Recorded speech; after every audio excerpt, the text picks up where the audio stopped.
Hello, Ram fans, and welcome to another edition of Meet the Rams Driving the Lane. We're entering the second half of the season here. I'm James H. McBride, Sports Information Director. Sitting to my right here is the head coach of women's basketball, Scott Hyland. Scott, I know we talked right before you went on the break, talking about team building activities, some exercises y'all might do to help y'all come together as a team during the break. You just want to talk about some of the things your team did as team building over the break? Just spending a lot of time together. The schedule is so chaotic. We didn't really get a chance to leave campus and do anything per se. Just spending a lot of time again getting to know each other, getting back into a routine, introducing a few things on the court.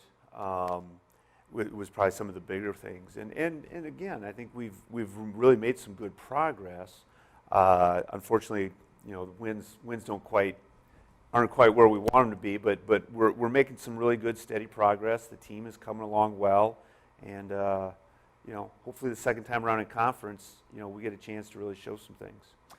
Now, since the last time we talked, Scott, you've had a player that's come back from injury that should be making a significant impact here for us in the second half of the season. You just want to talk about them and what they bring to the table. Yeah, Amani Mitchell's a junior college transfer point guard. Played at Temple College. I competed against her for 2 years while she was there. She brings us, again, she's more of a true point guard, which we really don't have. She's a true point guard. She can create for others defensively, really understands what we're doing, and then, again, has the ability to score. And I think she had a run here, her starting her third game back, 3 straight games scoring in double figures, which we haven't had anybody do, And so, adding that little scoring punch and again, just some depth on the perimeter that's been sorely needed. So now, Scott, also too, it looks like the season since we last talked on the break, you've had some ups and downs. You've won some games, you've lost some games. You just want to talk about the play so far from the Rams coming into the second half of the season. Yeah, I think we're 3-3 since we've come back. All 3 of those games that we lost came down to 1 or 2 possessions. At Langston, we've got a 3-point shot last 10 seconds to tie it. The John Brown game was I think a 1 or 2 3-point game where we again had opportunities. We just got to find ways to make those plays. Fortunately and unfortunately, we got a chance to win one of those against Oklahoma City the other night. Game that, again, we probably should have won by 20. We were up 18 with about 8.5 minutes to go. And one of the things that's kind of been a struggle for us is we get a big lead and we've got just a few too many people that lose focus, lose intensity, and we get outside of what it is that has helped us be successful, and it allows teams to get back into the game. And unfortunately, Oklahoma City was able to do that. We made plays down the stretch, defensively mostly, to get the win, and hopefully that's something now we can really build off of.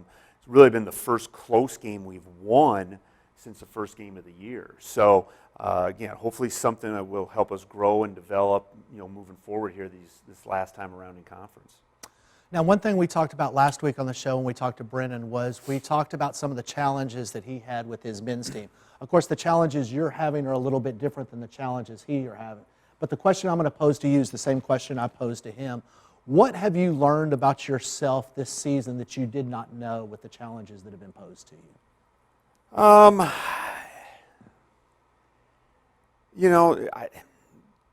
I don't know. I don't know if anything really new. It just really is reinforced, especially with a first-year program. A lot of new faces. You have to be patient, and we've really I think tried to be that since we've returned from the break. We've had to, again, with some additions and subtractions of personnel, our team has a very different look to it, very different dynamic. We've had to change some things up offensively. We've had to really streamline, our rotation. Where early on, we were playing 10, 11, 12 people. Now we've got it down to about 8, 9. Um, and so we've, you know, again, for me, it's just been, I've had to be very patient with that growth and you know, again, the situation here at Texas Wesleyan is a lot different than what I've had probably the last 20 years as a head coach in terms of, you know, court time and dealing with class schedules. And so it's again, the first year here, there's been a lot of learning that now I can go back here in the off season. We can kind of strategize some things from a philosophical standpoint in terms of player development, team development, you know, what direction we want to go with some recruiting and some missing pieces that we've got to add. So that's, you know, probably is just, again, reinforce some of those things, made me think a little bit more about it that I haven't really had to think about in a while. Thanks, Coach. And then also, too, something that's very important that's happening this week in the world of basketball is coaches versus cancer. Scott, I was wondering if you could just tell a little bit about your experiences with the program of Coaches versus Cancer. You know, we've had, especially, you know, in some of my earlier years, we've been able to do a lot. We've you know, we at Hill tried to do some things. We just, again, we don't get, never really got the traffic through to do anything big, you know, with it. I've had, you know, again, as probably every family has been touched by cancer in some way, shape, or form, and so, you know, again, it's a great cause. Play for K is what is done on the women's side. We've got some things that, you know, we may try to see if we can, you know, do and pull off. Right now, we don't have anything hard set, but we're working on it. Okay. Now, you're going to be taking on crosstown rival Sagu on Saturday the 27th. What do you expect to see out of this Sagu team that you're going to be playing on Saturday? You know, I haven't. I'll probably sit down after the game tomorrow night, you know, against UNTD and get a look at those. My staff has been putting some clips and stuff together. You know, what I do remember from the last time we played them there, they play extremely hard. They've got a couple girls can really shoot it. They've got a post or two inside, very physical. They played a 1-2-2 that we had not seen before. It was the first time we had seen an odd front zone all year, and so that was a little bit, threw us off a little bit, especially in the first half.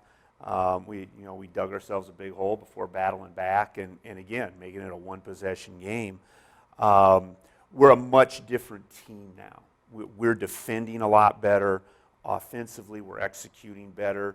I wouldn't say necessarily we're shooting the ball better, but we have a better understanding of who needs to get shots and who needs to get what shots. And so from a shooting, you know, percentage standpoint, I think we're seeing a rise. You know, Savannah Smith this past week, I think, went 5 for 6 from 3 in 2 games. You know, Mary Nyakundi has had a nice little run here of 3 or 4, and those two need to be getting, you know, some of those perimeter shots. Cameron Gibson has finally really started to find her stroke from the perimeter, and so, like I said, we're a much improved team.